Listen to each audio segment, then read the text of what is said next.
La reflexión académica de esta mañana se realizará alrededor de la pregunta: ¿cuál es el modelo de justicia social que se está construyendo con las decisiones judiciales en el campo del trabajo y la seguridad social?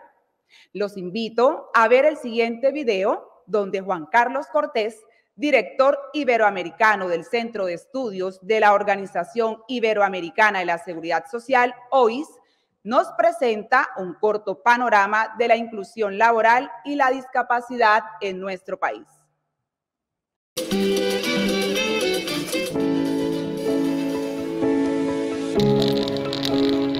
Decisiones judiciales, políticas públicas y acciones sociales para un nuevo modelo de atención a la discapacidad en la región de Iberoamérica es una prioridad de nuestros estados. Pasar de esquemas asistencialistas al reconocimiento de las diferencias, a la eficacia de los derechos, a la accesibilidad y al reconocimiento del derecho a la autonomía personal es un reto que tienen nuestras sociedades y que tenemos que transitar de manera rápida. En Colombia, cerca de 1.400.000 personas experimentan alguna condición de discapacidad, concentradas en 5 regiones del país: Antioquia, Bogotá, Huila, Santander, el Valle, con algunas cifras que denotan que se trata de una población más cercana a la población adulta mayor, por cuanto el 65% de estas personas son de edad superior a 49 años. Con déficit de educación, pues apenas el 13% de la población con discapacidad acceden a educación superior o universitaria. Por eso, nuestros estados en Iberoamérica han asumido diferentes esquemas para lograr la inclusión productiva en el mercado laboral de las personas con discapacidad. Y se recurre a expedientes como los subsidios y los estímulos para la contratación de personal, o la definición de cuotas mínimas para la contratación de personas con discapacidad. No obstante, los retos hacia el futuro son enormes y podemos utilizar las nuevas tecnologías de la información y las comunicaciones, el trabajo remoto, el trabajo a distancia, así como la identificación de nuevos roles para personas con discapacidad para que engrosen el mercado laboral y se dé la vinculación productiva de esta población. Igualmente, el estímulo a emprendimientos, a empresas que vinculen personal con discapacidad y que desarrollen nuevas tecnologías es una ruta importante, lo mismo que las alianzas en las cadenas productivas, como lo estimula el programa Iberoamérica Incluye, que desarrolla la Organización Iberoamericana de Seguridad Social.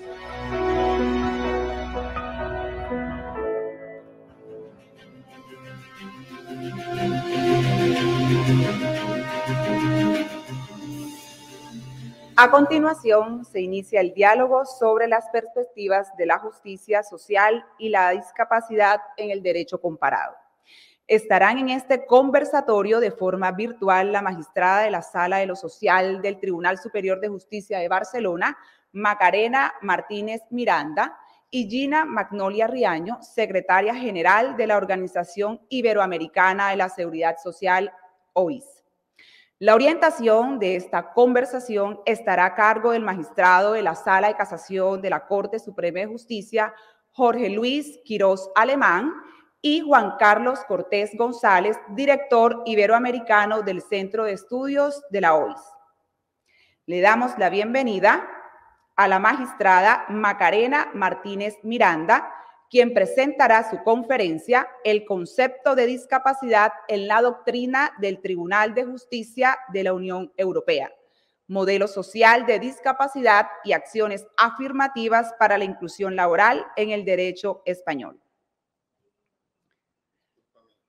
Antes de darle paso a la doctora Macarena, el suscrito quiere expresa su agradecimiento al doctor Omar Ángel Mejía y a su equipo de trabajo, quienes han hecho posible la celebración de este evento con el éxito que todos hemos registrado. En esta mañana nos concita el tema a cargo de la doctora Macarena Martínez Miranda y Gina Magnolia Riaño. Yo quisiera también extender este saludo a todos los magistrados de la Sala de Casación Laboral, lo mismo que a los de la Sala de Descongestión, a los magistrados auxiliares de la Corte Suprema de Justicia, a los amigos y amigas de los tribunales del país, de su sala de laboral, a los jueces y juezas de todo el país y a todos los amigos presentes. Y quiero resaltar el currículum de la doctora Macarena, que es muy amplio, muy generoso, pero haré gala de mi facultad para resumir, porque en verdad su palmarés, como dicen los comentaristas deportivos, es amplio. La doctora María Macarena Martínez Miranda es magistrada especialista del orden jurisdiccional social, destinada actualmente en la Sala de lo Social del Tribunal Superior de Justicia de Cataluña.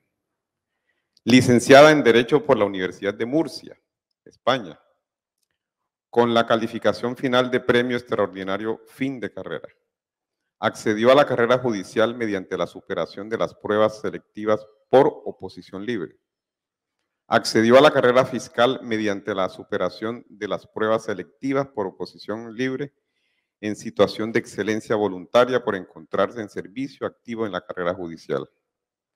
Magistrada especialista del orden jurisdiccional social mediante la superación de las pruebas selectivas. Formación en Derecho Civil catalán y Derecho Privado valenciano. Domina los idiomas de inglés, francés y catalán. Es profesora en el área de especialización social del curso de formación inicial de la Escuela Judicial del Consejo General del Poder Judicial de España. Directora, relatora y ponente de numerosos cursos impartidos en el Servicio de Formación Continua del Consejo General del Poder Judicial. Ponente en la actividad de perspectiva de género del orden jurisdiccional social en el curso de formación inicial de la Escuela Judicial. Ponente en el curso de acceso a la condición de magistrado, magistrada especialista en el orden jurisdiccional social. Coordinadora de la acción formativa especializada en el orden social para jueces y juezas en prácticas de la promoción 70 de la Escuela Judicial destinados a este orden jurisdiccional en fase de sustitución y refuerzo. Tutora en cursos de cambio de orden jurisdiccional social de la carrera judicial. Ha sido docente en el Máster de la Abogacía de la Universidad de Barcelona y en el Máster de Derecho Laboral y Seguridad Social de Barcelona School Management de la Universidad Pompeu de Fabra. Así, con esta presentación de la doctora Macarena, damos inicio a estas exposiciones. El libreto será el siguiente. Doctora Macarena inicialmente tendrá 20 minutos, procede la doctora Gina Magnolia y cierra nuevamente la doctora Macarena durante 20 minutos y luego habrá una sesión de preguntas y si hay lugar y tiempo para ello, el debate sobre el tema. Doctora Macarena, sea usted bienvenida. Es un placer, un honor contar con usted en este conversatorio laboral de la jurisdicción laboral de Colombia. Tiene usted el uso de la palabra, doctora Macarena. Muy bien.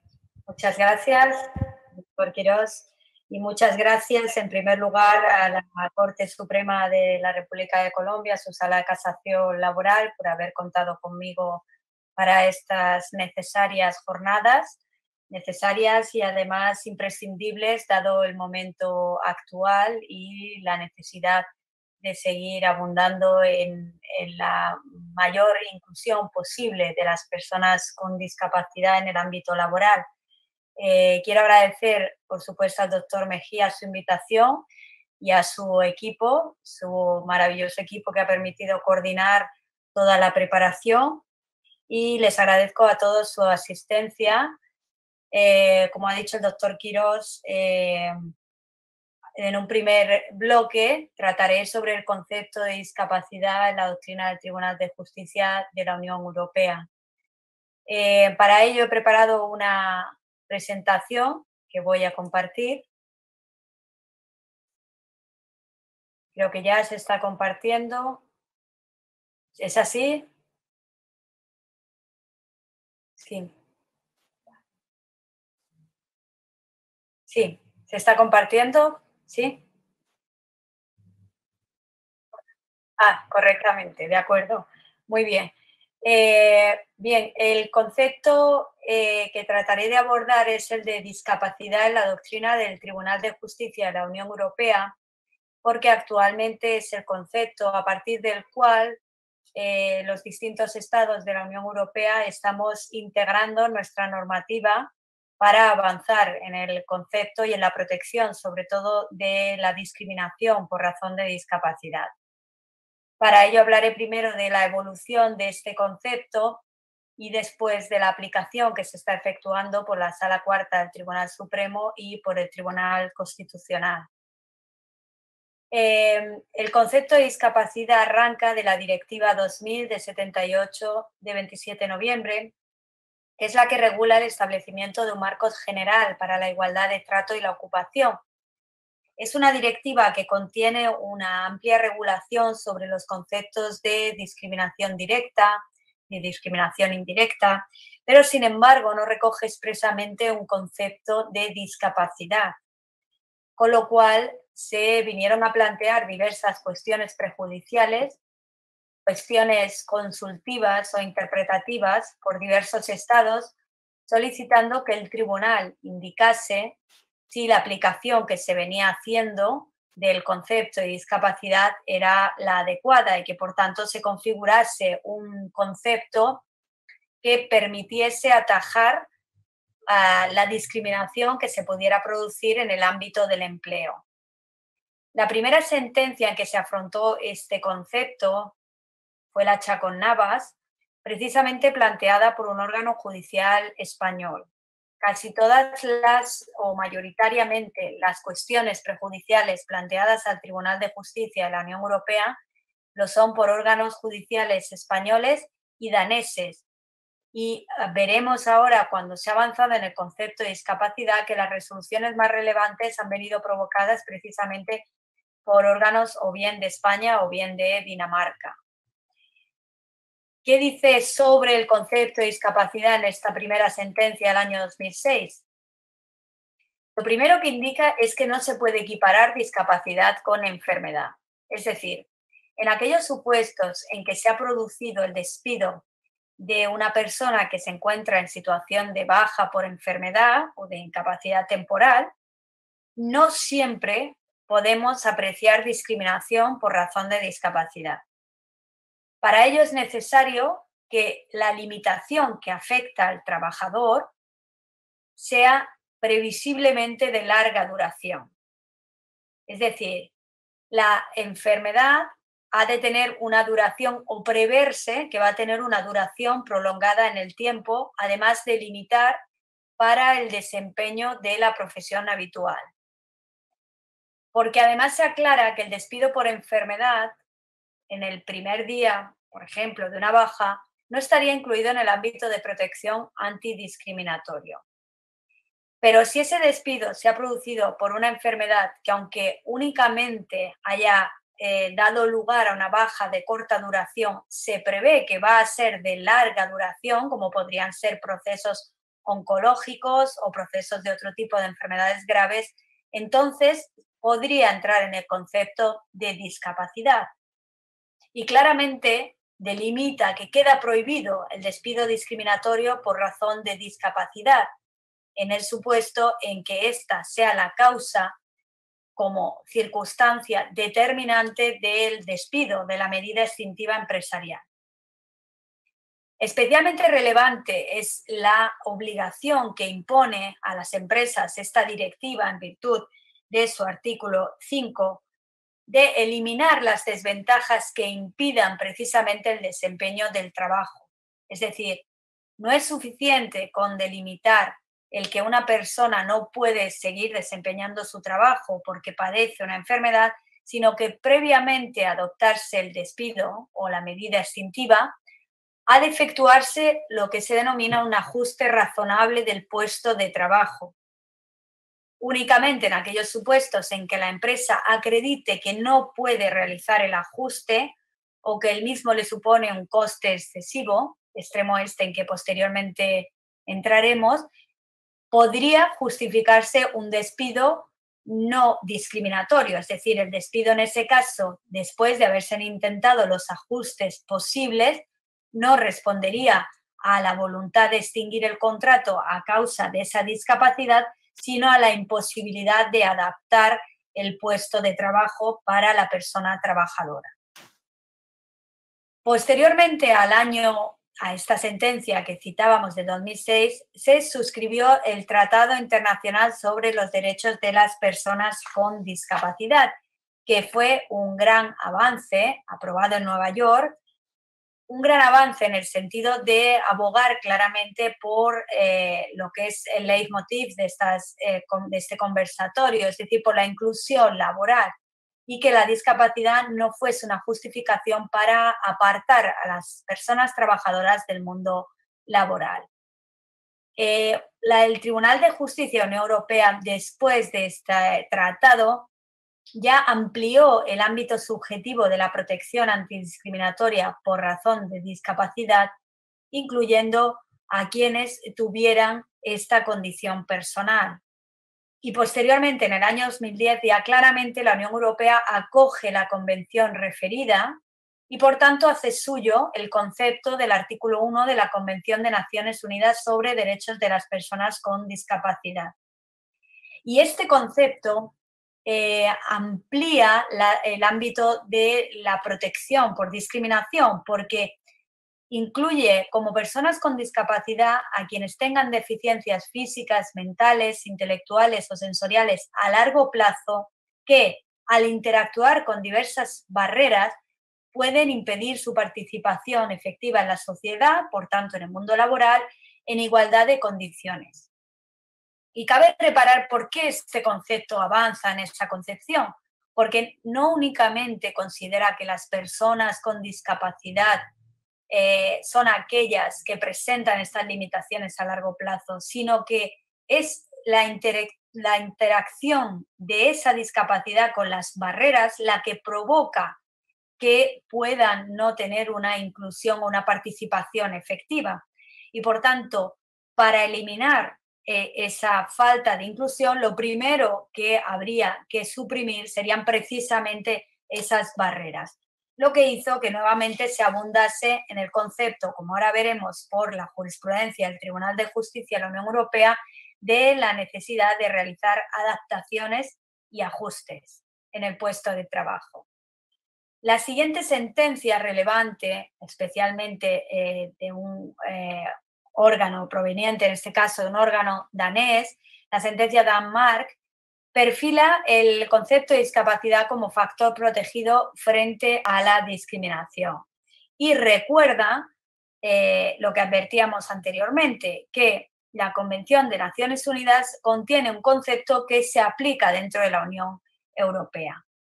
Como indico, el objeto de pronunciamiento fueron demandas acumuladas por varias trabajadoras que lo habían sido por dolores, vemos lumbares en un caso, cervicales en otro, dolores que en principio no podríamos considerar como que van a dar lugar a una discapacidad prolongada en el tiempo, pero que en el supuesto concreto había que examinar si era previsible que así fuera por la superior afectación. Y ya el Tribunal de Justicia recuerda que es un elemento exegético o interpretativo fundamental el concepto de la Convención de Nueva York y delimita las notas para entender que nos encontramos ante una persona con discapacidad. Nuevamente reitera que no solo ha de haber una limitación, sino que esta ha de ser a largo plazo, pero el origen, fíjense, tanto puede ser congénito, derivado de accidente o de enfermedad, y superable o no superable. Es decir, tanto puede ser congénito como derivado de una ocasión cierta, como un accidente o una enfermedad, y puede preverse que se va a superar. Por tanto, no solo tendrá la consideración de persona con discapacidad aquella que se prevea que no podrá superarla, sino aquella que tenga una limitación a largo plazo, como el ejemplo que poníamos anteriormente, como pueden ser procesos degenerativos o procesos oncológicos o procesos de larga duración por la enfermedad en sí misma, pero con expectativa de mejora. Nuevamente subraya que no es equiparable con el concepto de enfermedad. El concepto de discapacidad exige algo más, pero tampoco es necesario que suponga la exclusión total del trabajo de la vida profesional. Basta con que el trabajador o trabajadora no pueda desempeñar de forma parcial el trabajo o que no pueda desempeñar toda la jornada laboral ordinaria, para que, si esa imposibilidad viene determinada por una discapacidad, por esa limitación, podamos entender que se trata de una persona con discapacidad, como un concepto previo al de ajustes empresariales razonables. ¿En qué sentido? Hemos primero de delimitar si nos encontramos ante una discapacidad, en todo este sentido que hemos expuesto, y posteriormente arbitrar si es posible realizar los ajustes razonables. Y declara contraria a la Directiva de Igualdad en el acceso al empleo el que una normativa estatal permita despedir basándose en las bajas laborales que delimite la discapacidad del trabajador si la empresa no ha adoptado previamente las medidas de adaptación necesarias, las medidas de ajustes razonables.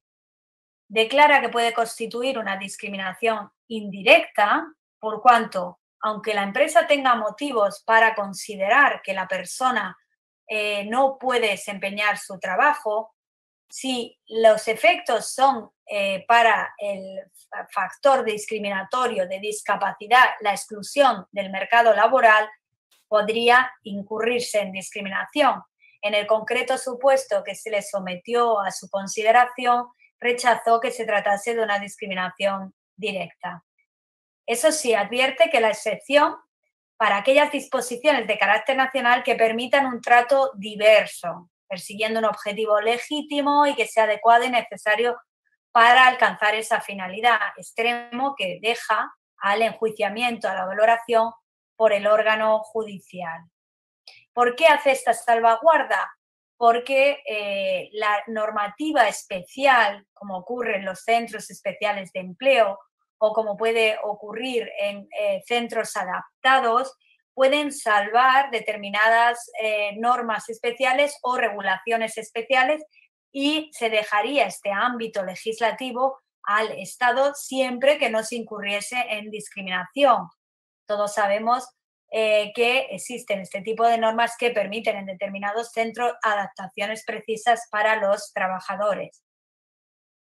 Otros pronunciamientos en esta materia de especial relevancia, los cito aquí, concepto de discapacidad que surge de la Convención de Nueva York, es el que sigue aplicando, y en la sentencia Ruiz Conejero, que nuevamente se trata de un asunto planteado por un órgano judicial español, deja bien claro y vuelve a subrayar que la discriminación por discapacidad puede incluso poner en peligro la consecución de los objetivos del Tratado de la Comunidad Europea. ¿Por qué? Ya se ha hablado en este conversatorio de la alta incidencia en materia de empleo de la discapacidad y obviamente el excluir a quienes formen parte de este colectivo de su acceso al empleo puede incluso tener consecuencias en el logro de un alto nivel de empleo y protección social. Además, el que las personas con discapacidad puedan integrarse en el mundo laboral nos enriquece a todos, eleva el nivel y la calidad de vida y cohesiona económica y socialmente. Además de que da lugar a una sociedad mucho más empática, a una mayor solidaridad y promueve la libre circulación de personas. Vuelve a subrayar la necesidad de esos ajustes razonables para la adaptación del puesto de trabajo, pero deja salvo que suponga una carga desproporcionada y delimita cuándo puede suponer esos ajustes, cuándo pueden suponer una carga desproporcionada para la empresa, cuando los costes financieros o de otro tipo, por el tamaño, recursos, volumen de negocios de la empresa o la disponibilidad de fondos públicos o de otro tipo de ayuda, impida que la empresa asuma esa adaptación. Obviamente, todos y todas tenemos en mente que el volumen de negocio de la empresa varía de una empleadora a otra y habrá que ponderar estos supuestos. No puede tratarse del mismo modo el que tenga una pequeña empresa con únicamente 2 empleados y un nivel de negocio ínfimo en el cual quizá realizar adaptaciones vaya a ser elevadamente costoso.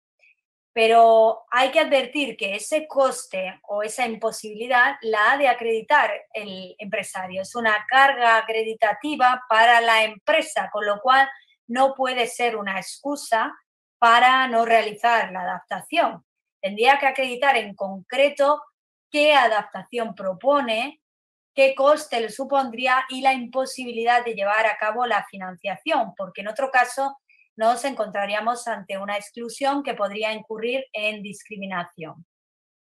Otras sentencias recientes y relevantes en esta materia son las que cito, la de OID y la del asunto DW, en el que en un despido por causas objetivas, por discapacidad, nuevamente se sigue abundando en la necesidad de que el empresario acredite previamente la realización de ajustes razonables. Y la más reciente sentencia de 21 de octubre de 2021 que abunda en la prohibición de discriminación y que los ajustes se realicen previamente a abordar cualquier medida, sea sancionatoria o extintiva, por la imposibilidad de realización del trabajo. ¿Cuál es la aplicación que está realizando la Sala Cuarta del Tribunal Supremo Español, la Sala de lo Social del Tribunal Supremo? Pues está aplicando, traigo aquí una sentencia el año pasado, pero la doctrina es constante, está aplicando este concepto del Tribunal de Justicia de la Unión Europea. Y subraya, la situación de incapacidad temporal, la mera baja por enfermedad, no puede servir para llevar a considerar al trabajador como afecto de una discapacidad y, por tanto, beneficiario de la protección por discapacidad.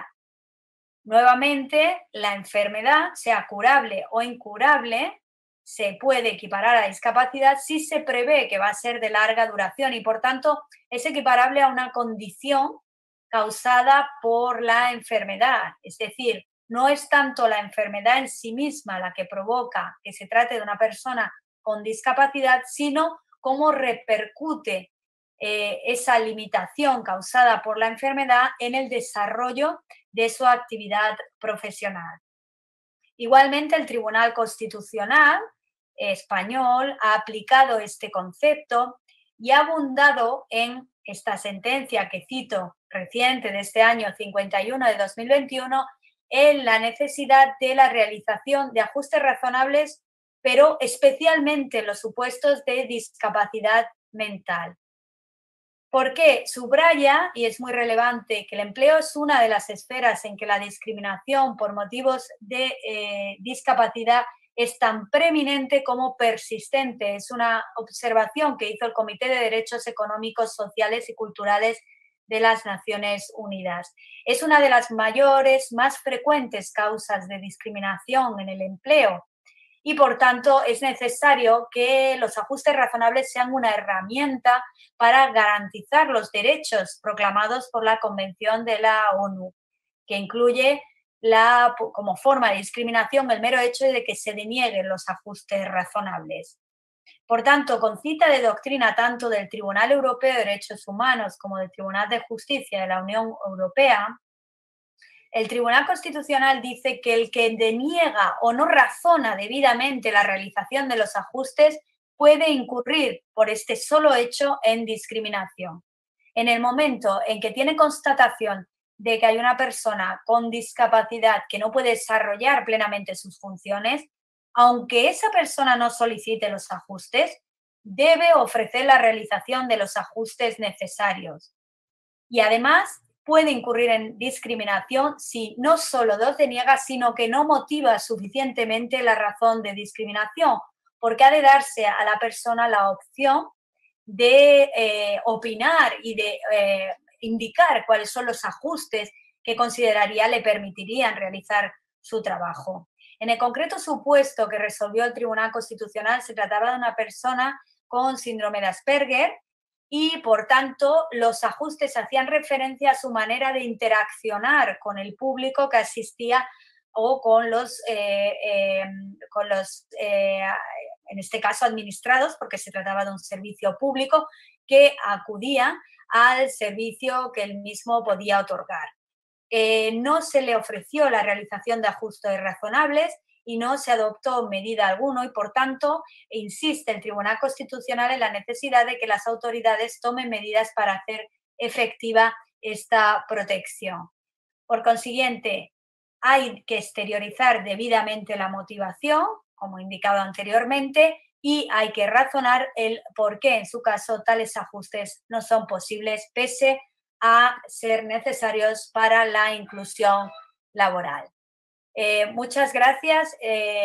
Dejo de compartir y creo que ya me he ajustado al tiempo del primer bloque. Gracias por la atención.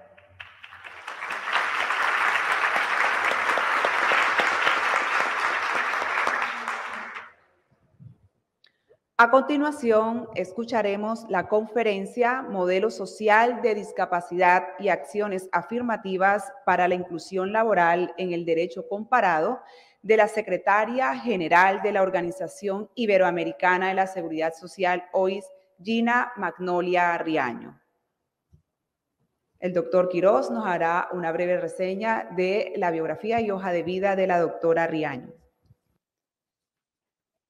Antes de hacer esa síntesis de la doctora Gina Magnolia Riaño, los estamos invitando para que quienes nos siguen a través de las redes sociales formulen sus inquietudes y los que estamos aquí presencialmente podamos hacerlo en el papelito que se les está circulando.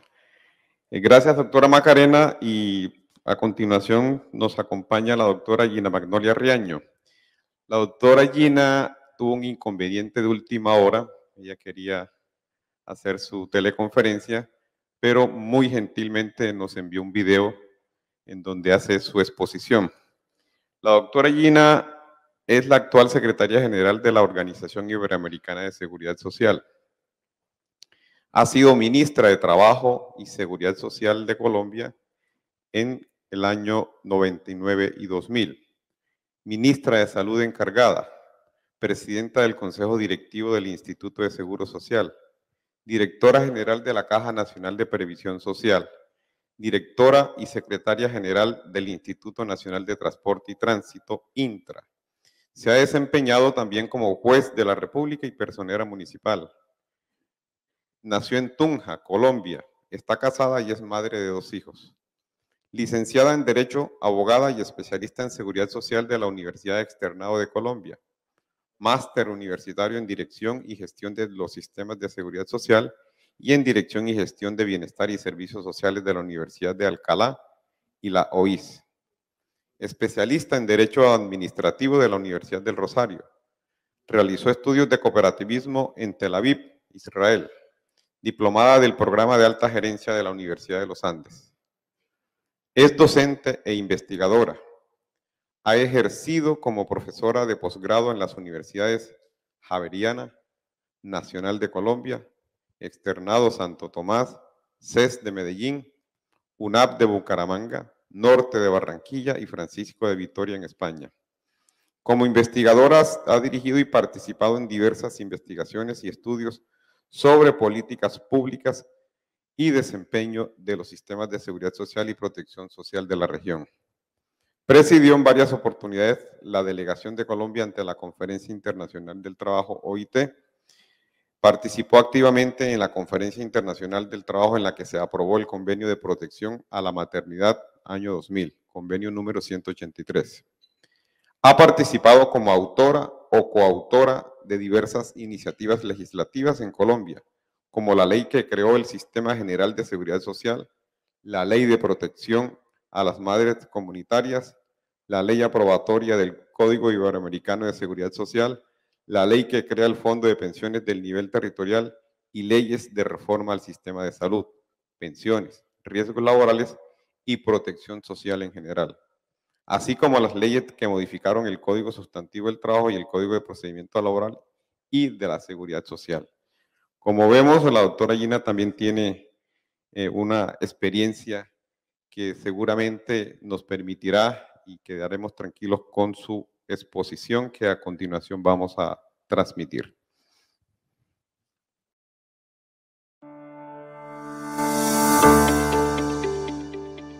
Muy buenos días a todas y todos los participantes en este 13º Conversatorio Nacional de la Especialidad Laboral y la Seguridad Social, Justicia Social y Discapacidad, reflexiones sobre el modelo de inclusión laboral.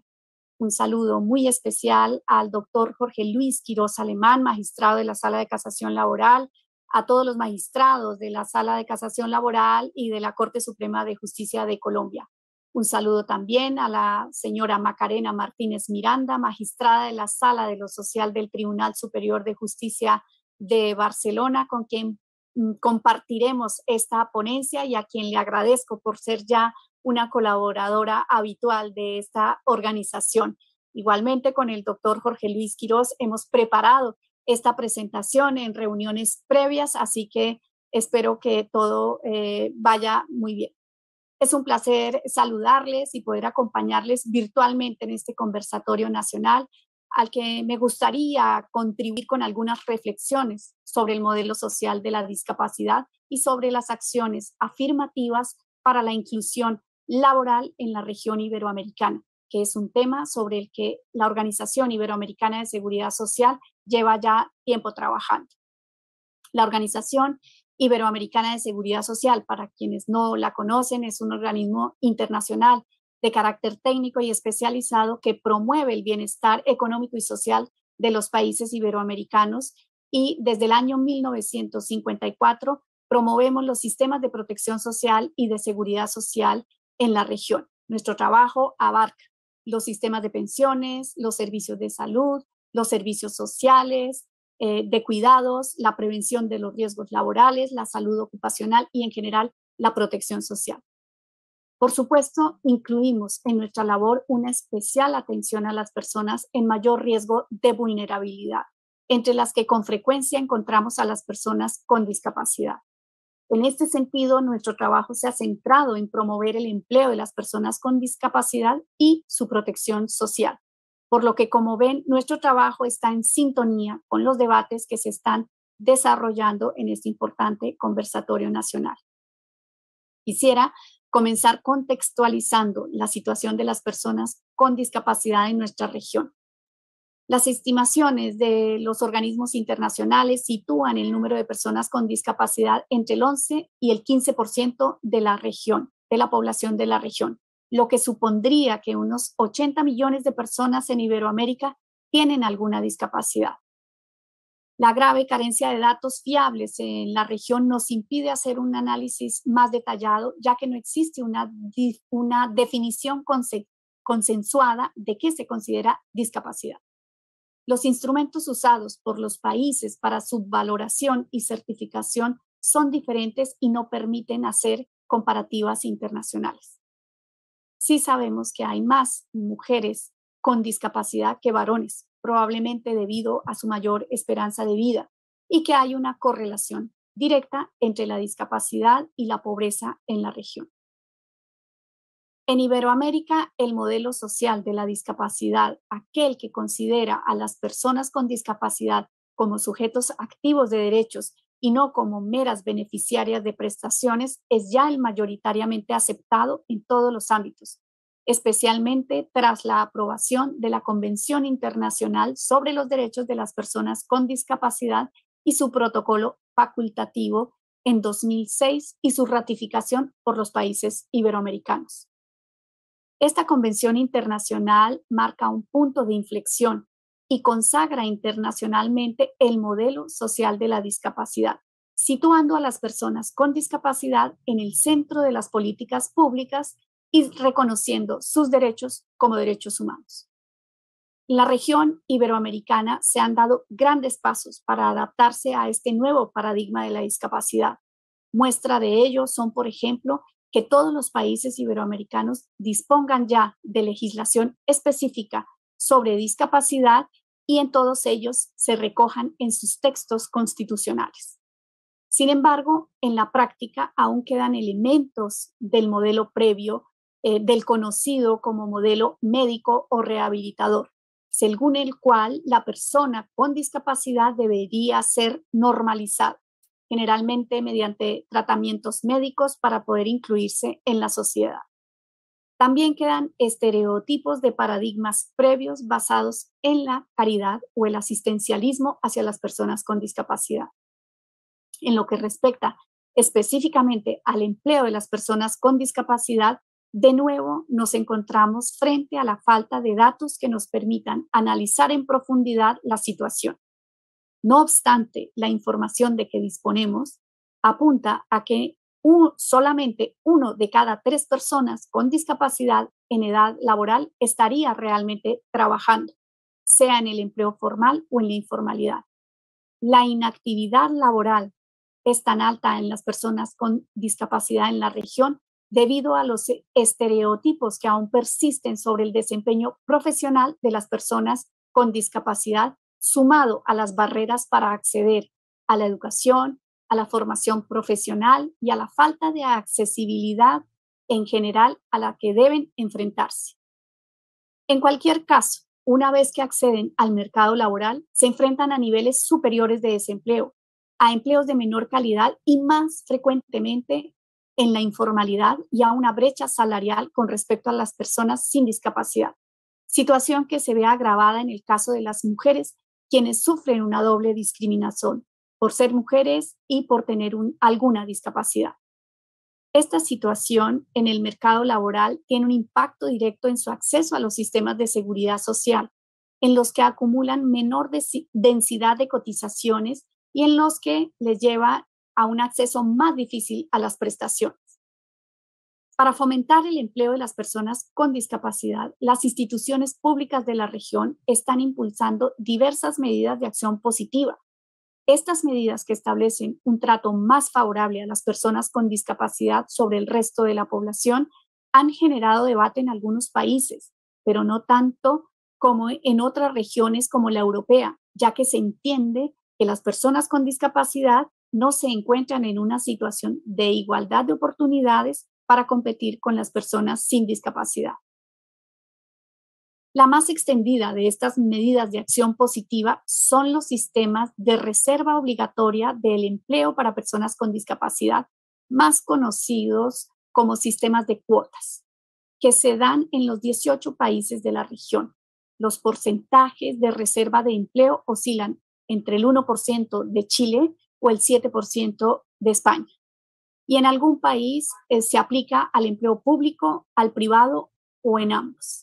Generalmente suele establecerse un tamaño mínimo de la empresa, de forma que las pequeñas y medianas empresas queden por fuera de esta normativa.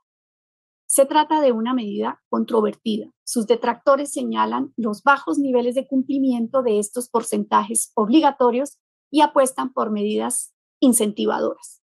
Con todo, lo cierto es que sin estas obligaciones, los niveles de contratación serían aún más bajos de los que existen actualmente, y que la presencia de las personas trabajadoras con discapacidad contribuyen a normalizar su participación en el empleo y a romper estereotipos. Otra medida de acción positiva es la inclusión de la discapacidad en las cláusulas sociales en la contratación pública, de forma que la capacidad de compra y de contratación de las instituciones públicas también cumpla con un fin social.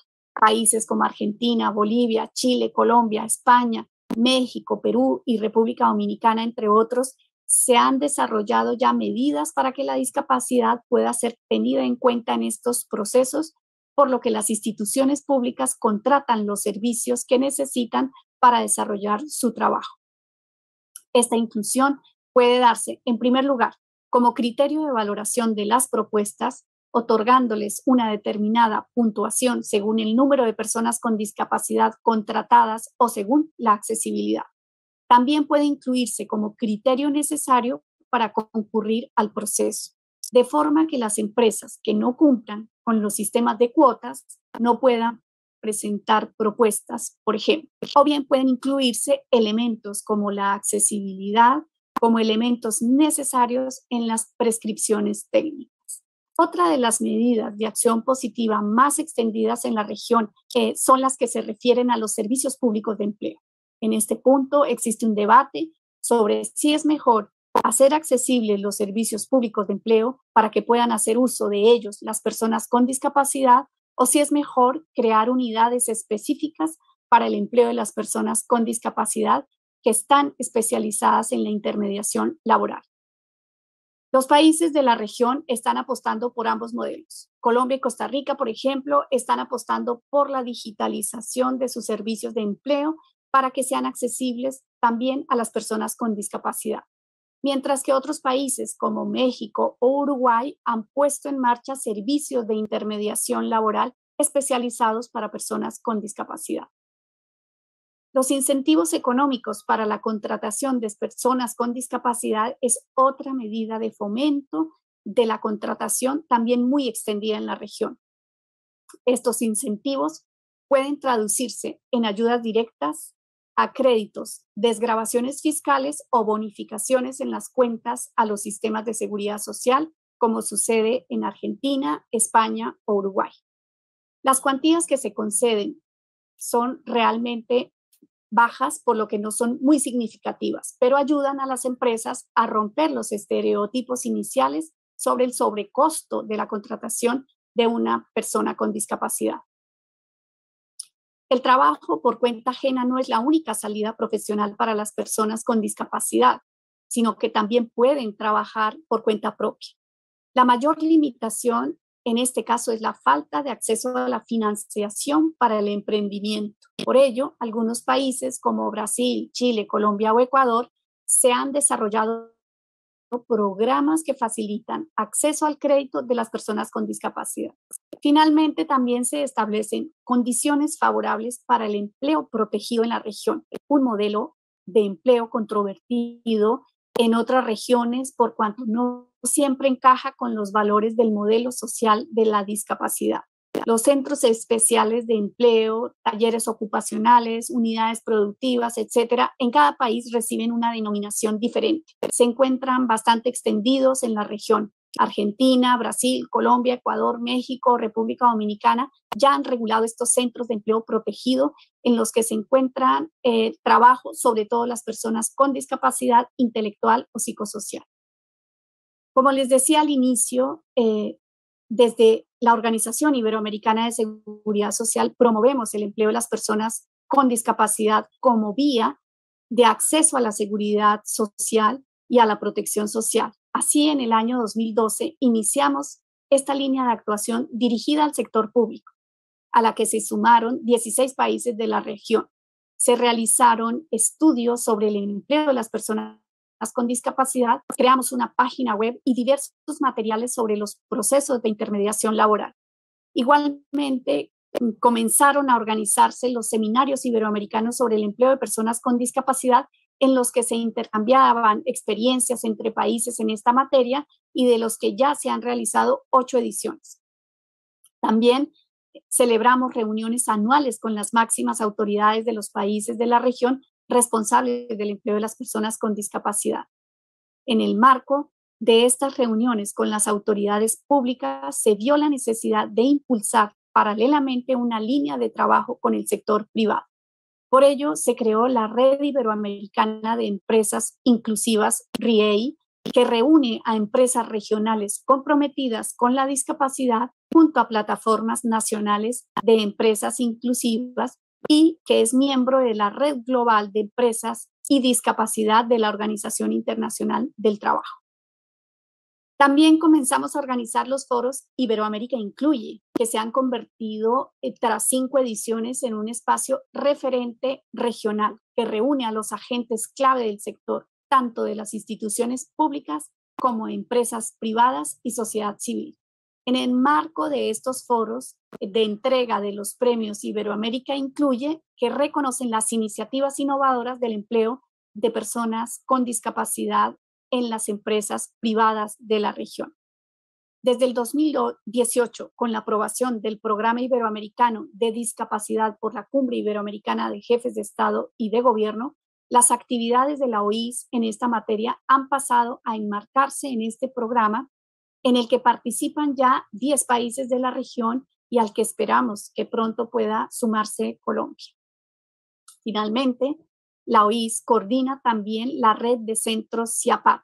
Son centros iberoamericanos para la autonomía personal y apoyos tecnológicos que ya se encuentran instalados en Buenos Aires, en Bogotá y en Santiago de Chile, y esperamos que pronto pueda abrirse un nuevo centro en la Universidad de Recôncavo de Brasil, en Bahía, en Brasil. Estos centros promueven el diseño universal, la accesibilidad y las tecnologías de apoyo mediante actividades diversas. Mantienen un catálogo iberoamericano de productos de apoyo que permite a quienes necesitan información sobre estos productos acceder a la misma de forma independiente y objetiva. Estos productos son en muchas ocasiones esenciales para favorecer el empleo, por lo que también podemos encuadrarlos en esta línea de actuación. Como ven, es un trabajo integral con el que esperamos contribuir a implementar el paradigma social de la discapacidad en el empleo y en la protección social, y por tanto a la justicia social, como se indica en el título de este conversatorio. Estamos convencidos de que el apoyo que puedan darnos desde la especialidad laboral y de seguridad social será crucial. Nos ponemos desde la Organización Iberoamericana a su disposición para colaborar en lo que sea necesario. Muchísimas gracias por su atención, y si tuvieran alguna duda, nuestra vicesecretaria general, Ana Moedano, o nuestro director del Centro de Formación de Cartagena de Indias, Juan Carlos Cortés, podrán absolverles. Muchísimas gracias de nuevo y les deseo el mayor de los éxitos en este conversatorio nacional. Muchísimas gracias.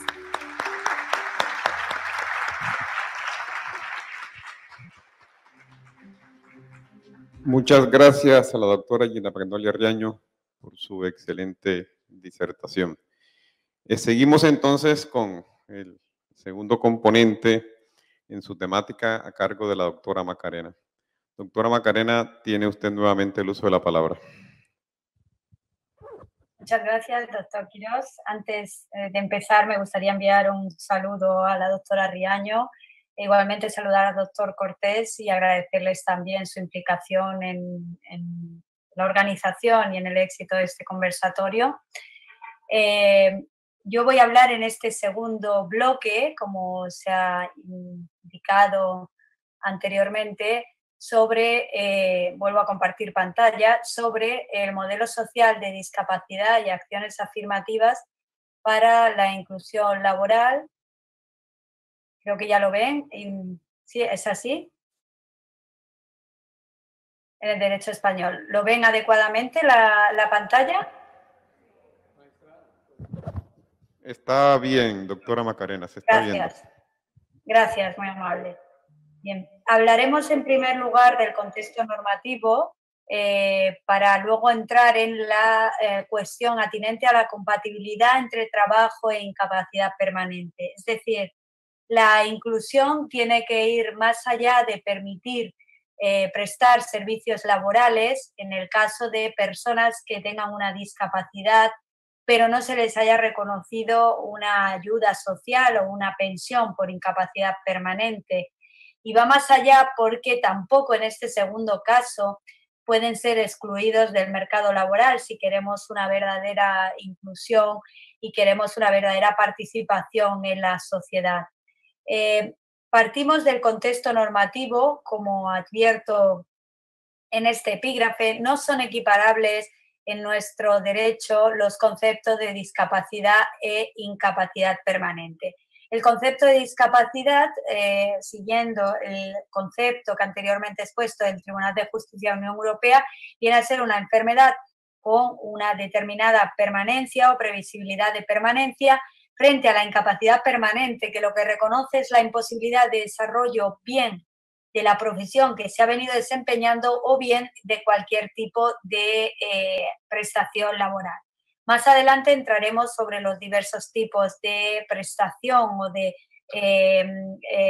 pensión de incapacidad permanente que se reconoce, pero para contextualizar normativamente la materia hay que empezar por el artículo 49 de la Constitución, que establece que los poderes públicos realizarán una política de previsión, tratamiento, rehabilitación e integración, y cito textualmente, de disminuidos físicos, sensoriales y psíquicos. Es una terminología que obviamente ha sido superada actualmente y más a partir del convenio y de la Convención de Nueva York, que puso de manifiesto cómo había que huir de términos que minusvalorasen a las personas con discapacidad o, como bien ha dicho la doctora Riaño, mantuviesen un estereotipo sobre su imposibilidad de prestar servicios. Obviamente estos términos se encuentran actualmente en revisión, hay prevista una reforma, si bien todavía no se ha llevado a cabo, pero lo cierto es que también el lenguaje ha de integrarse para evitar la discriminación por discapacidad. El Real Decreto 2009 de 4 de diciembre de 1856, que regula el procedimiento para el reconocimiento, declaración y calificación del grado de discapacidad, ya habla de la necesidad de hablar de unos vocablos con vocablos más acordes a la situación actual. Es relevante cómo la comunicación de la Comisión al Parlamento Europeo, al Consejo, al Comité Económico y Social y Comité de las Regiones en la Estrategia Europea sobre Discapacidad subraya algo a lo que también ha hecho referencia la doctora Riaño, es la elevada tasa de empleo de las personas con discapacidad, que es de un 50%, pero que sin embargo se encuentra lejos de lograr la plena inclusión. Tendría que ser cercana al 100% y por tanto hay que luchar para evitar que se caiga en la trampa o se entre en la cultura de que en el momento en que se percibe una ayuda estatal o una prestación por discapacidad, esa persona quede apartada del mercado laboral, porque este mercado es precisamente el que permite que mantengan un círculo social y un círculo comunicativo de integración, que es el que permite su inclusión. Si son apartados del mercado laboral, lamentablemente lo son de una buena parte de la sociedad. El Estatuto de los Trabajadores, la norma que regula los principios básicos en materia de trabajo, establece la obligación de respetar por las empresas y por los poderes públicos el derecho a no ser discriminado por razón de discapacidad. Si bien dice siempre que se hallen en condiciones de desempeñar el trabajo o empleo de que se trate. Y el Real Decreto 1/2013 aprobó el texto refundido de la Ley General de Derechos de las Personas con Discapacidad y su inclusión social. Ya recoge expresamente la necesidad de una inclusión en el propio término y el título del Real Decreto y se refiere al concepto de ajustes razonables a que aludíamos anteriormente, recogiendo tanto el derecho al trabajo de cualquier persona, sea cual sea su condición, y el derecho a la protección social, así como la prohibición de discriminación. Con este marco legislativo, lo que queremos es abundar en cuál es la posibilidad real para aquellas personas a las que se les ha reconocido ya una prestación o una ayuda de seguridad social de seguir desempeñando una actividad laboral.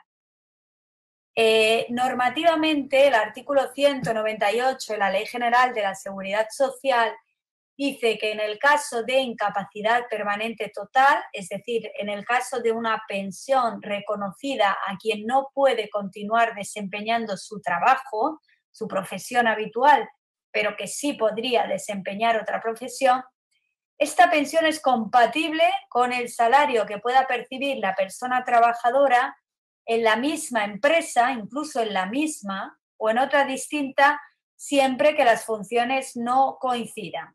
¿A qué se refiere esta norma? Si un trabajador está prestando servicios, pongamos como ejemplo, como un trabajo de esfuerzo físico, un obrero, un operario, y es declarado en situación de incapacidad permanente total y por tanto cobra una determinada prestación porque ya no puede seguir desempeñando su empleo, se posibilita que pueda realizar incluso en la misma empresa otro trabajo que no empeore su enfermedad, como por ejemplo podría ser un trabajo de tramitación administrativa en el que no requeriría la realización de esfuerzos. E incluso podría ser empleado por una distinta empresa, también obviamente realizando funciones distintas, sino aquellas para las que ya se le ha reconocido la incompatibilidad. es una manera de promover el que la persona siga incluida en el mercado laboral. Pero incluso en aquellos casos de incapacidad permanente absoluta, que son las prestaciones reconocidas a quien no puede desempeñar ningún tipo de trabajo, o incluso gran invalidez, que prestaciones reconocidas a quien no puede desempeñar ningún trabajo y precisa una ayuda, se dice en la norma que no impedirán el ejercicio de las actividades, sean o no lucrativas, compatibles con su estado y que no representen un cambio en su capacidad de trabajo a efectos de revisión.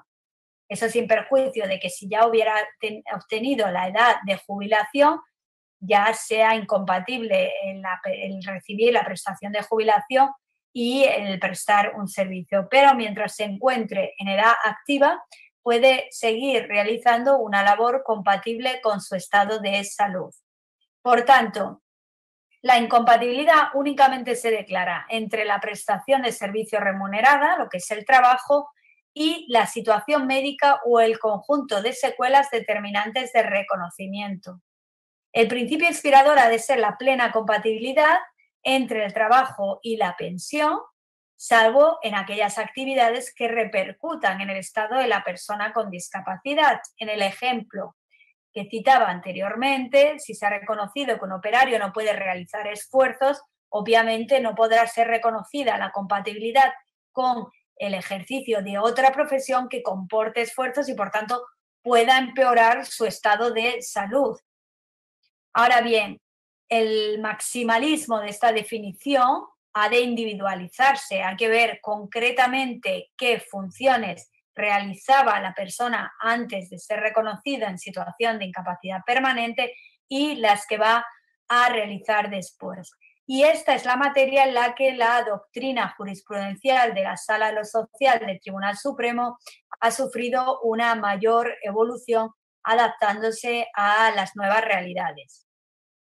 La regulación presenta ciertamente una cierta opacidad. ¿Por qué? Porque cuando habla de incapacidad permanente absoluta dice que es la incapacidad para el desarrollo de toda profesión u oficio. Y por tanto, si leemos este precepto, parecería que la compatibilidad únicamente sería con aquellas actividades mínimas, residuales, casi anecdóticas, pero que no configurasen una verdadera prestación laboral. Sin embargo, el artículo 200 de esta misma Ley General de Seguridad Social establece su posible compatibilidad con cualquier trabajo. Por ello se hizo necesario una hermenéutica profunda por parte de la Sala de lo Social del Tribunal Supremo, que ha evolucionado, como decía, adaptándose a los nuevos tiempos. La doctrina jurisprudencial clásica decía que la actividad que era compatible era aquella que no comprendiese el núcleo funcional de una profesión u oficio cualquiera que fuera, y que solo podía ser reconocida en relación a labores de orden adjetivo o marginal, siempre que además no produjese un cambio en la capacidad de trabajo. Otra interpretación pensaba entonces, en los años 80, la Sala Cuarta del Tribunal Supremo, que colisionaría con el concepto de incapacidad permanente absoluta. Pero refiero aquí que ya hubo pronunciamientos que anticipaban una posterior evolución jurisprudencial, diciéndose que no se limitaba la norma a actividades superfluas o esporádicas, sino que podía entenderse que abarcaba otro tipo de prestación laboral. Actualmente es consolidada ya la doctrina del Tribunal Supremo que subraya el derecho al trabajo de cualquier persona y particularmente, como no podía ser de otro modo, y además con especial virtualidad para evitar el apartamiento del mundo laboral para aquellas personas que presenten discapacidad. Así deriva el artículo 35 de la Constitución, que reconoce el derecho al trabajo, y del resto de normas. Y ciertamente reconocía que cuando ha sido declarada una persona en situación de incapacidad permanente absoluta y se ha dicho que no puede realizar una prestación laboral, hay una cierta dificultad teórica para admitir una prestación laboral no ocasional o discontinua. Pero, pese a ello, y sin perjuicio de realizar las correspondientes individualizaciones en el caso enjuiciado, el legislador no ha excluido a quien tiene una situación de incapacidad permanente absoluta de la posibilidad de desempeño de una actividad laboral y, como dice la doctrina del Tribunal Supremo, son innumerables las posibilidades que se nos pueden ocurrir, más ahora con el uso de nuevas tecnologías o con la posibilidad del trabajo a distancia o del teletrabajo.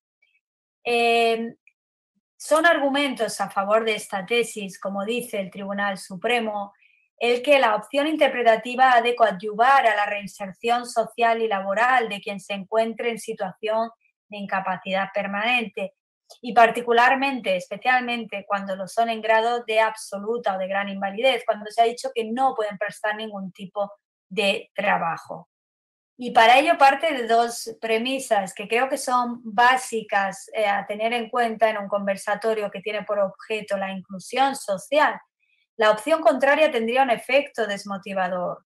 Si no se posibilita la compatibilidad entre la prestación y la actividad laboral, al final lo que ocurrirá es que la persona que tiene ya reconocida una prestación, pese a que pueda entender que podría realizar una actividad laboral, no tendría estímulo de ningún carácter, ni siquiera económico, porque no querría arriesgar la suspensión de su prestación ya reconocida de seguridad social prestando un determinado servicio, realizando una determinada actividad laboral. Y por otro lado, se haría de mejor condición a aquella persona que se le ha reconocido una incapacidad permanente solo para prestar sus servicios en su profesión frente a aquellos a los que se le ha reconocido que no pueden prestar y por tanto una prestación de una ayuda económica por no poder prestar servicios en ningún oficio o empleo. Y se dice que se le negaría toda actividad o ingresos extramuros de la marginalidad y se les obligaría a que si quisieran realizar una actividad laboral, siquiera fuera esporádica, no pudieran hacerlo por el riesgo de perder la prestación económica reconocida. Por tanto, es requisito necesario para la compatibilidad la ausencia de incidencia de la prestación laboral en el estado de la persona con discapacidad. No puede representar un cambio en su capacidad de trabajo. Obviamente no puede arriesgar su estado de salud si quien va a realizar una actividad laboral con ello va a empeorar su estado de salud, obviamente no podrá obtener la compatibilidad.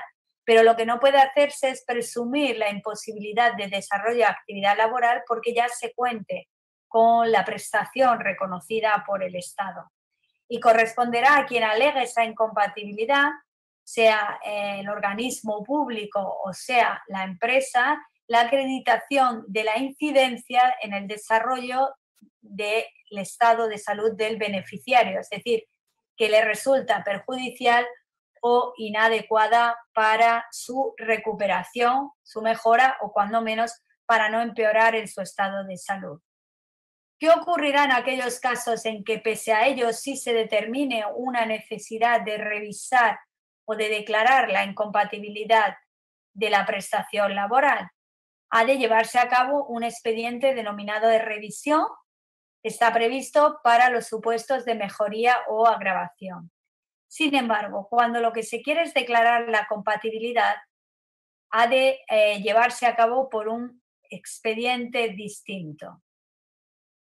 Este será el expediente de revisión por incompatibilidad, dado que la norma no contempla el desempeño de actividad laboral como causa de revisión, y el objeto de este expediente de incompatibilidad es precisamente declarar si esa actividad está comportando un agravamiento de su estado de salud y, por tanto, no es posible, por la situación clínica o médica de la persona trabajadora, el llevar a cabo la actividad laboral para la que solicita su compatibilidad. No es necesario, por tanto, como ocurriría en el expediente de revisión, acreditar una mejoría o una agravación. Es suficiente con acreditar que puede realizar esa actividad laboral sin incidencia en su estado médico o en su estado clínico y, por tanto, con posibilidad de mantener su estado de salud, sea cual sea el grado en el que se encuentre en ese momento. Por tanto, sí que es cierto que el desempeño de relación laboral es un indicio de mejoría. A nadie se escapa que si una persona a la que se había reconocido que no podía realizar ninguna prestación laboral, se comprueba que puede hacerlo, hay un indicio de mejoría, pero no se determina de forma automática una revisión, sino que para ello ha de acreditarse que ha mejorado y que la mejoría es sustancial para modificar el carácter de beneficiario de la prestación anteriormente reconocida. Y ya para finalizar, a modo de corolario, recordar cómo la Convención sobre los Derechos de las Personas con Discapacidad recuerda que ha de observarse con preocupación, pese a que todos estos instrumentos y actividades van hacia la línea de la inclusión social, se siguen encontrando las personas con discapacidad verdaderas barreras para participar en igualdad de condiciones con todas las demás en la vida social, lo que hace que, en definitiva, se estén vulnerando sus derechos humanos, y declara en el artículo 27 el reconocimiento de las personas con discapacidad de su derecho a trabajar en iguales condiciones que las demás, y en su artículo 28 que ello no solo redunda en su mejor nivel de vida, sino en el de sus familias y en el de sus allegados, y su continua mejora de las condiciones de vida. Muchísimas gracias por la atención.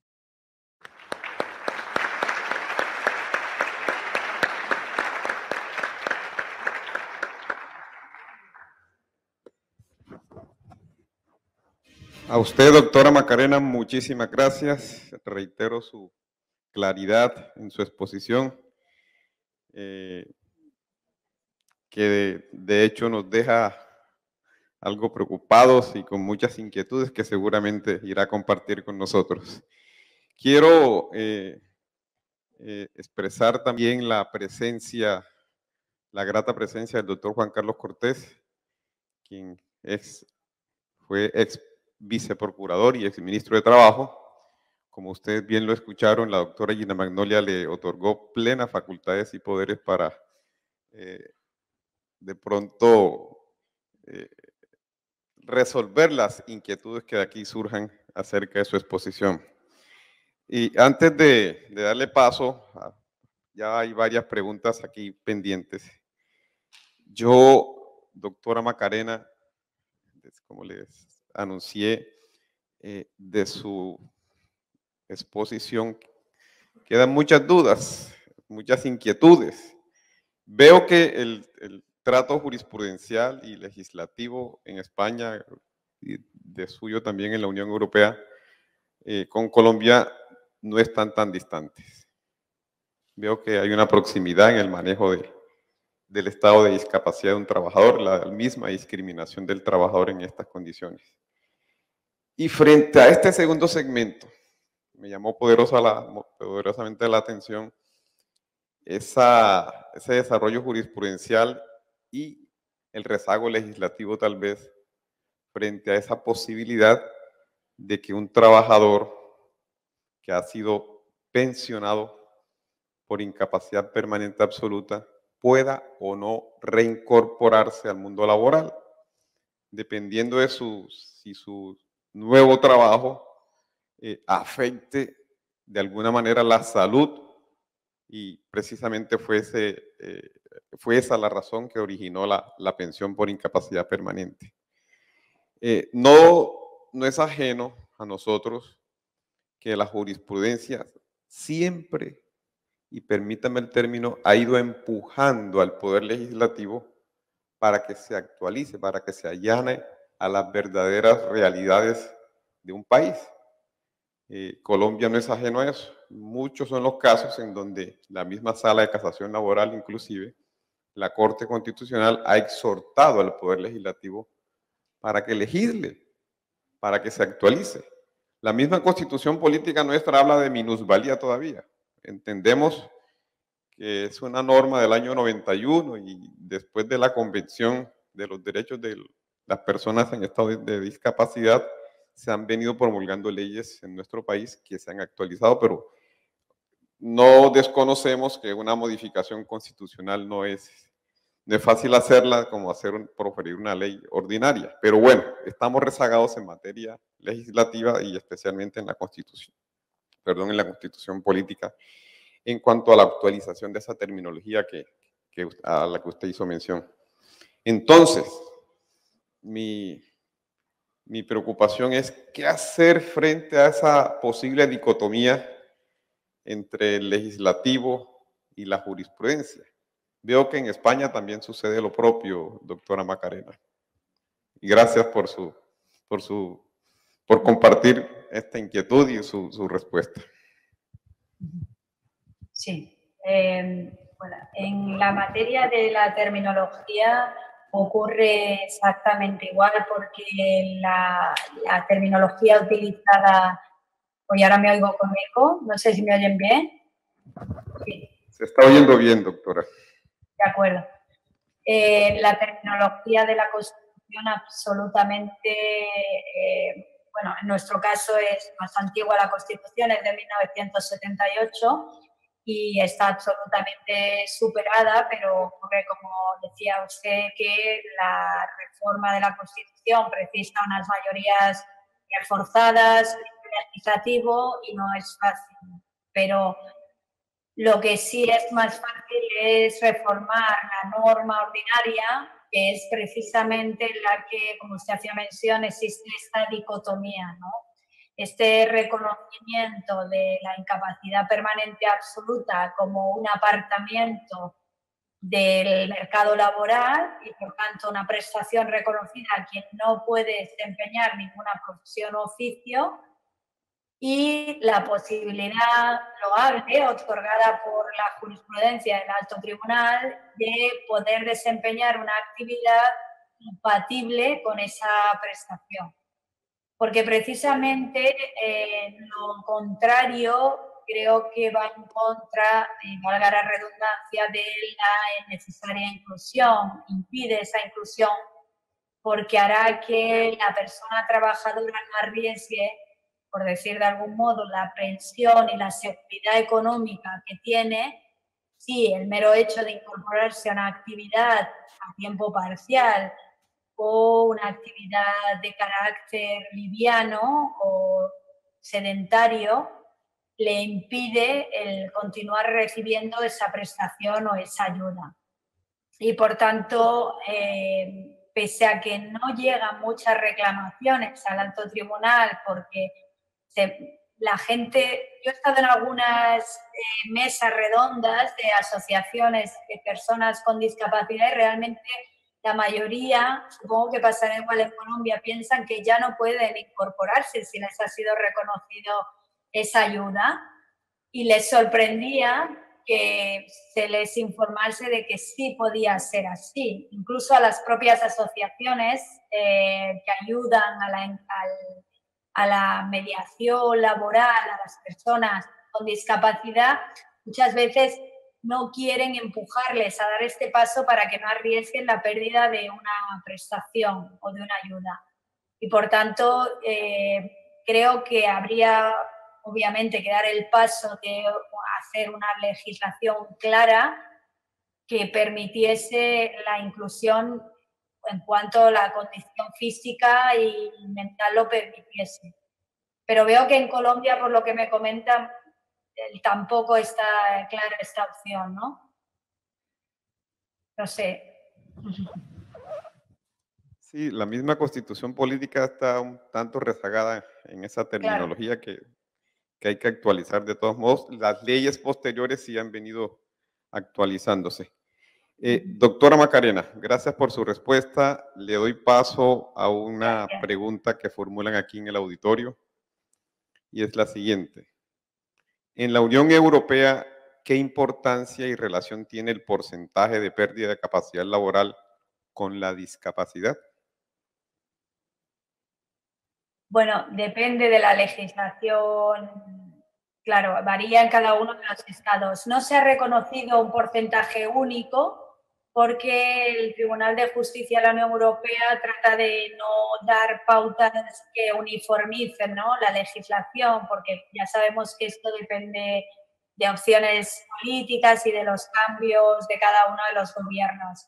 En España sí que los grados están relacionados con un porcentaje, digamos que el primer reconocimiento de incapacidad permanente es el del que no puede prestar servicios en cuando menos un 33%, un tercio de la capacidad laboral. En este caso se reconoce una incapacidad permanente llamada parcial, que es una ayuda económica que corresponde a 24 mensualidades, una indemnización a tanto alzado de la base reguladora, que digamos es el porcentaje mínimo a partir del cual se puede reconocer mayores prestaciones. Por tanto, sería el mínimo el 33% para la incapacidad permanente parcial. Y luego la total ya sería el no poder prestar una determinada profesión y la absoluta para toda profesión o oficio. Pero por parte del Tribunal de Justicia no hay criterios uniformes más que esta referencia a la discapacidad, a la enfermedad que impida el prestar servicios y que además se presente a largo plazo. Muchas gracias, doctora Macarena. Doctor Juan Carlos, antes también de escuchar las preguntas relacionadas con la intervención de la doctora Gina Magnolia, su intervención nos comparte unas cifras realmente preocupantes. Decir que únicamente tienen acceso los trabajadores en estado de discapacidad a un trabajo en la región iberoamericana entre el 11 y el 15%. Eso significa, según sus cifras expuestas por la doctora Gina, que aproximadamente 80 millones de personas en estado de discapacidad en Iberoamericana no tienen acceso al trabajo. 1 de cada 3 discapacitados tienen ese acceso al trabajo. Significaría, haciendo cuentas, que unos 24 millones de personas tienen acceso. La otra cifra está desempleada o bien por discriminación o bien simplemente por su estado de discapacidad que no le permite acceder a un trabajo. La doctora Gina nos compartió muchas de las gestiones que se hacen en la región, en Iberoamérica. Ella menciona algunas como las siguientes, que tienen que hacer en algunos países reservas obligatorias para empleo, las cuotas. La inclusión de cláusulas sociales en la contratación pública. El acceso público al empleo de discapacitados. Por ejemplo, mencionaba la digitalización, que sería como facilitarle la posibilidad de consultar y tener acceso a un trabajo. Incentivos económicos por la contratación de discapacitados. Eso aquí en Colombia está vigente. El trabajo por cuenta propia. Los centros de empleo protegidos. Y eso a nivel de la región. Y acciones propias de la OIS. Ella mencionó la Red Iberoamericana de Empresas Inclusivas, la RIAI. Los foros en Iberoamérica que incluyen trabajadores públicos y privados y a toda la sociedad civil en general. La Red de Centros Iberoamericanos para la Autonomía Personal y Tecnológica. El diseño de accesibilidad de apoyo desde el punto de vista tecnológico. Entonces, uno se da cuenta que en la región diversos países vienen adelantando programas tendientes a la inclusión laboral de las personas en estado de discapacidad. Lo propio viene haciendo la OIS, en cabeza de la doctora Gina y usted, doctor Juan Carlos. Entonces, la pregunta es, ¿qué falta? Porque con estas cifras uno dice, sigue habiendo discriminación por el estado de discapacidad. Si realmente hay discriminación, que la hay. Eso es una verdad de apuño que no podemos tapar con una mano.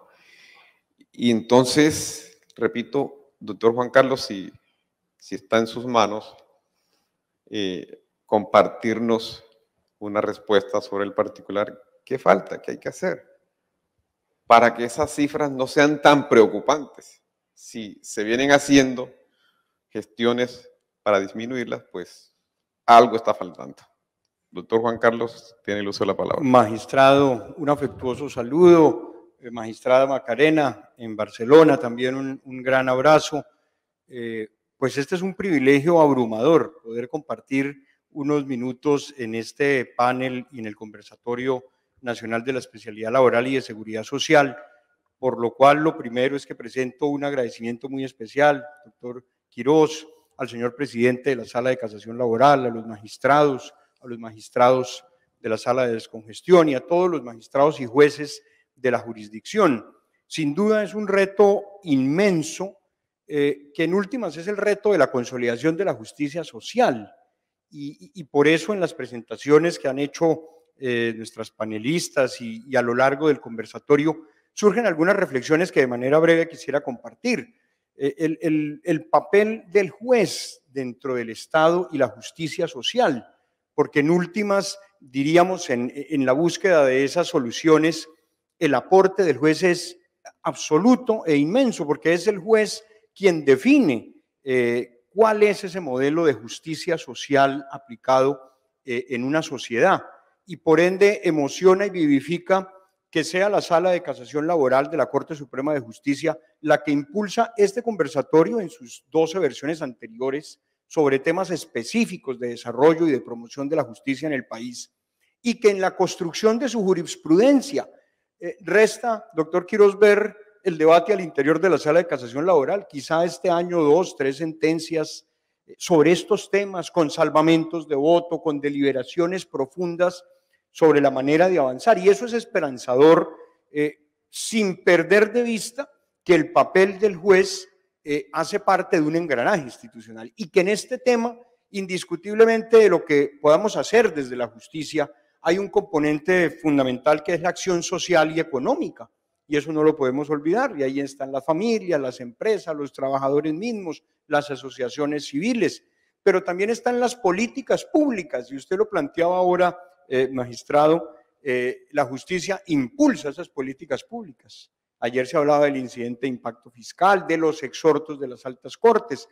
Bueno, las políticas públicas tienen que actualizarse, y por supuesto está el papel de los fallos judiciales.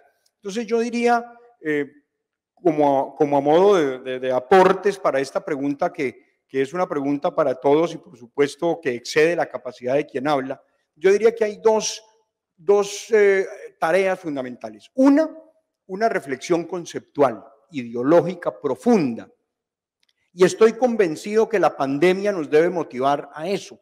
Por eso qué reparador que este conversatorio se dé aún superando estos efectos tan dramáticos de la pandemia para reencontrarnos a hablar de justicia social. Eso ya de por sí anima y vitaliza la democracia. Y en esa revisión conceptual, así como hoy debemos ver que quizá el futuro de la democracia es la democracia deliberativa, más allá de la democracia de representación y de participación, también tendríamos que pensar en cómo identificar hoy el derecho a la igualdad. ¿Qué es la igualdad?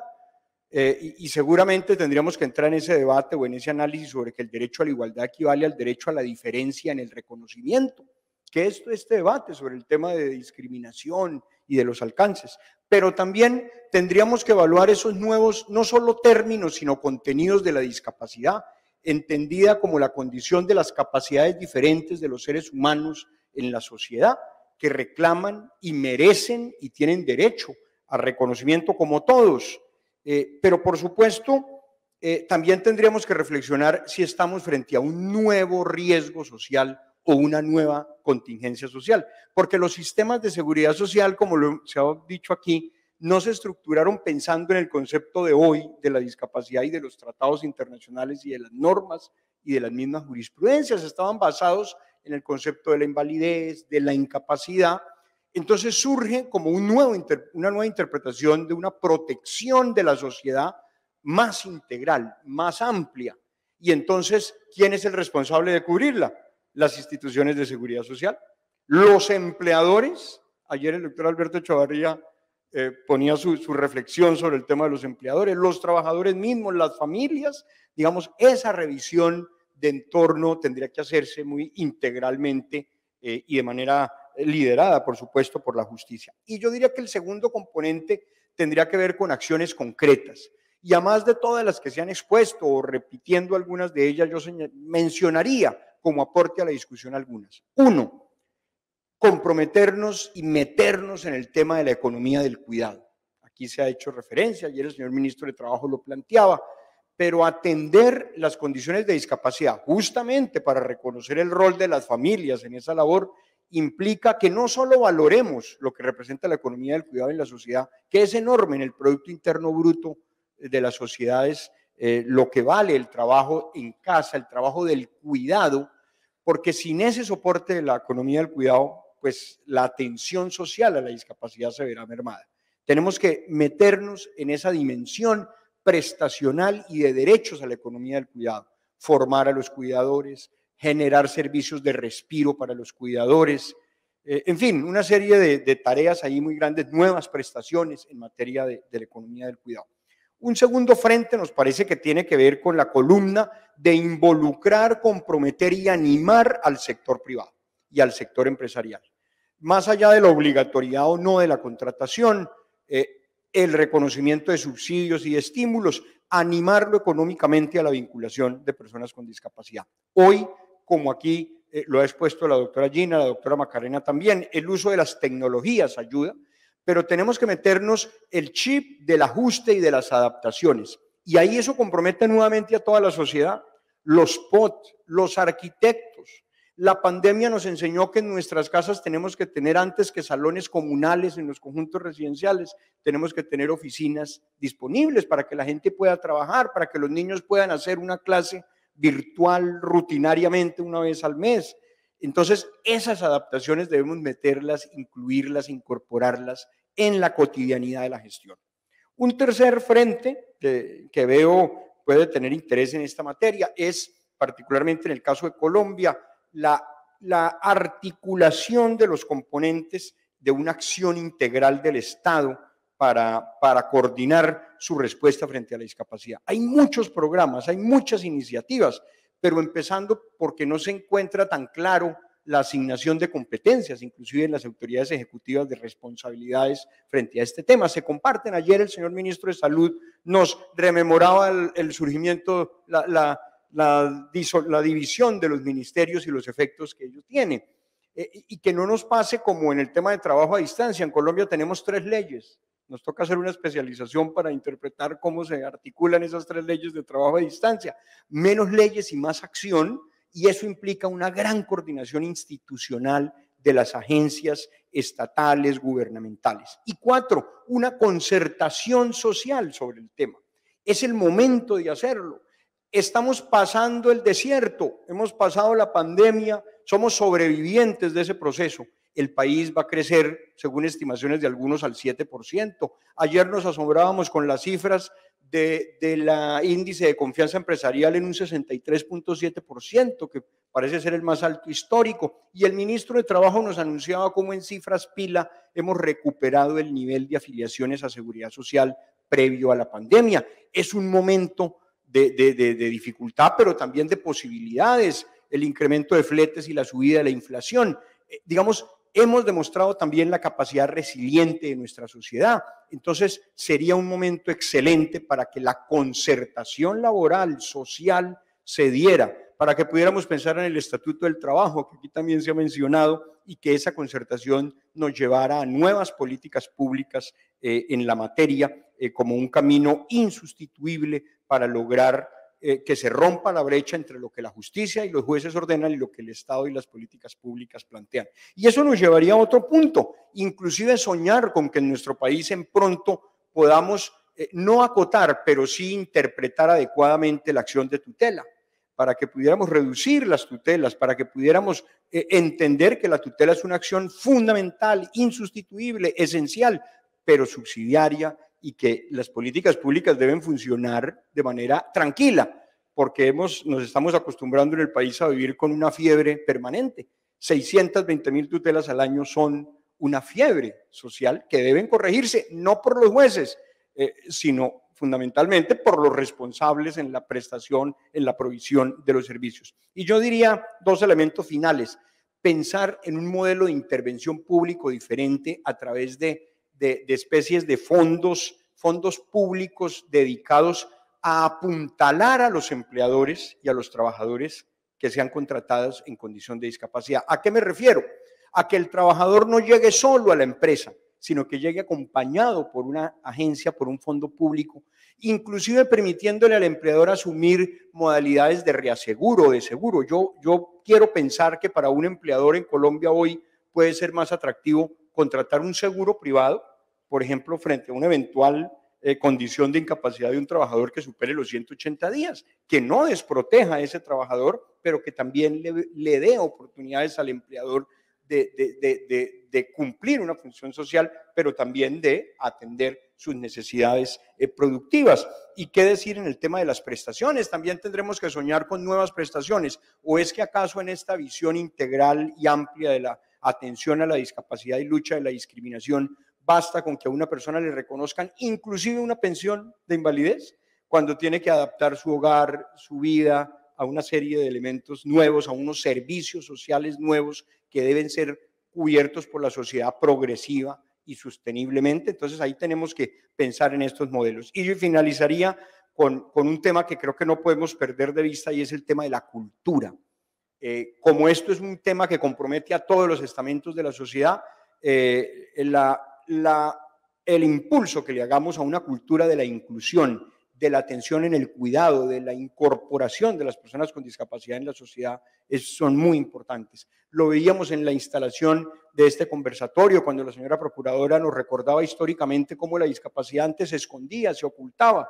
Pues hoy estamos transitando a momentos mejores de la racionalidad humana, es lo que queremos creer, de mayor posibilidad de empatía humana como camino hacia la felicidad, y en ese sentido fortalecer la cultura desde los niños, en el cuidado, aprender al cuidado de la persona mayor, de la persona con alguna capacidad diferente, puede ser necesario, y hay programas y proyectos de cultura ciudadana también nos darían elementos para que todas esas leyes, todos esos fallos, todas esas buenas intenciones y propósitos ordenados además, porque no son meros quereres, sino son ordenados por tratados internacionales, convenciones, constituciones y normas, sean una realidad. Pero yo creo, con un mensaje positivo, querido magistrado Quirós, que estamos en una dirección correcta, y sobre todo porque nuestra justicia camina, avanza. La justicia ha sido entendida en la democracia, a mi juicio, como la última línea de defensa de la democracia. Supuestamente para los parlamentos son los que regulan, los ejecutivos son los que operan, y los jueces están en el oráculo resolviendo las controversias y marcando rutas. Bueno, en nuestras sociedades la justicia se ha puesto en primera línea, porque ha sido la justicia la que ha materializado los derechos en sus expresiones y le ha tocado ese papel, pero tenemos que entre todos reacomodar y, por supuesto, reasignar las responsabilidades entre los diferentes sectores. Gracias, doctor Luis. A usted, doctor Juan Carlos.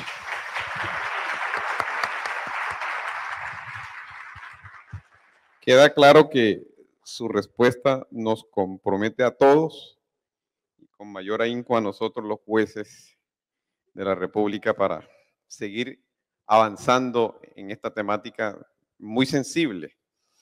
Doctora Macarena, usted también como juez de la República seguramente también está invitada a este compromiso al que nos llama el doctor Juan Carlos Cortés. Aquí han llegado varias preguntas. Y creo que no va dirigida a ninguno de ustedes dos, sino a la sala de casación laboral. Voy a permitirme leer la siguiente.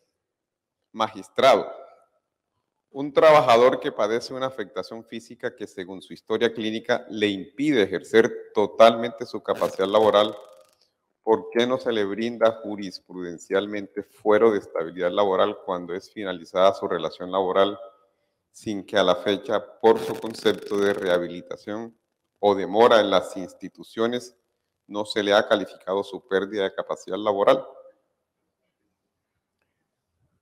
A ver, y esta pregunta de alguna manera guarda relación con la que se le hizo a la doctora Macarena sobre los porcentajes de pérdida de calificación laboral para garantizar esta estabilidad laboral reforzada.